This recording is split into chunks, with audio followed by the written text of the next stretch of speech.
நம்ம ஆண்டவரிடத்துல கேட்க போறோம். ஆண்டவரே, நாங்க யுத்தம் பண்ணி ஆண்டவரே, யுத்தம் பண்ணி ஜோமணி போராடி ஜெபித்து கர்த்தாவே, நாங்க ரொம்ப டயர்ட் ஆயிட்டோம்ப்பா, ரொம்ப டயர்ட் ஆயிட்டோம். ஒன்றன் பின் ஒன்றாக யுத்தங்கள், எந்த நாளும் யுத்தம் தான், எந்த நேரமும் யுத்தம் தான்.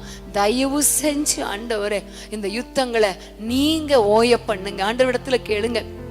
அன்னைக்கு எப்படி செங்கடல்ல பார்வோனையும் அவன் சேனையும் ஆண்டவரே அமிழ்த்து போட்டாரோ, அந்த எல்லா யுத்த வீரர்களையும் ரதங்களையும் அந்த செங்கடல்ல அமிழ்த்து போட்டாரோ, அதே மாதிரி நீங்க சொல்லுங்க, அப்பா எங்களால யுத்தம் பண்ண முடியாது, நாங்க யுத்தம் பண்ணி ரொம்ப சோர்ந்து போயிட்டோம், இப்ப நாங்க அமர்ந்திருக்கிறோம், ஆண்டவரே நீங்க யுத்தங்களை ஓய பண்ணுங்க. எங்களால முடியல, எப்படி யுத்தம் பண்றதுன்னு கூட தெரியல, இந்த பிரச்சனைக்கு என்ன செய்யறதுனே தெரியல.